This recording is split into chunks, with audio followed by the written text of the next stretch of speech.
You'd hit Council Guard with a Pendulum, right? You get 335 value for 13 Winds of Magic.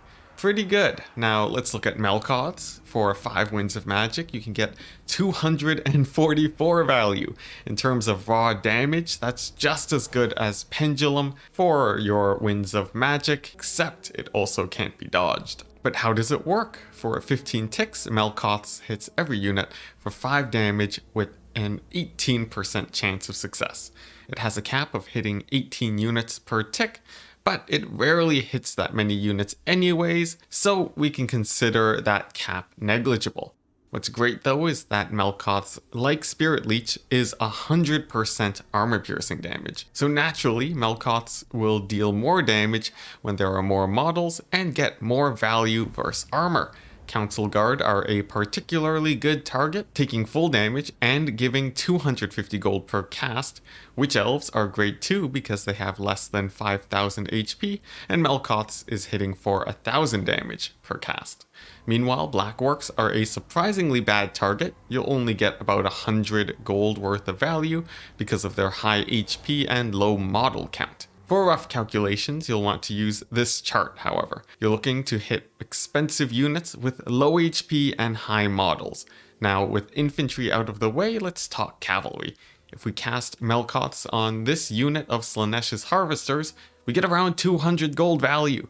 Why is that? Well, despite their low model count, this unit of cavalry has very low HP, 1000 less than most other units of cavalry.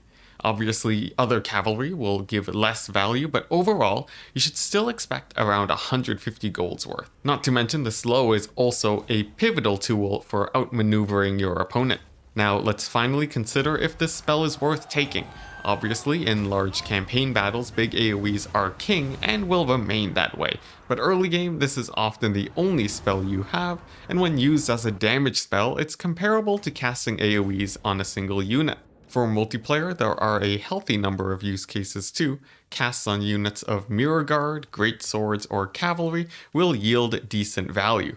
900 gold for 30 Winds of Magic, while not amazing, it's guaranteed value if you can kite long enough. Hitting primary targets like Elite Dark Elf Infantry will yield upwards of 1,200 gold worth of value for 30 Winds of Magic, which is around the value you want for your caster, plus you'll have a bit of extra magic for other spells. But overall, I'd be careful taking the spell versus factions with AoE healing spells, which are much more efficient than Melkoth's. Instead, running it versus the Dark Elves, Lizardmen, Chaos, and Skaven are going to be your best options, and specifically to slow cavalry or counter elite units over the course of the battle, avoiding them with your other units as much as you can until they've been softened up. Melkoth's also has low battlefield impact, so I wouldn't take it when rushing unless you expect Council Guard specifically, which it seems to be the most efficient against. Now, if you enjoyed, check out my other content where I give a variety of tips and tricks for Warhammer multiplayer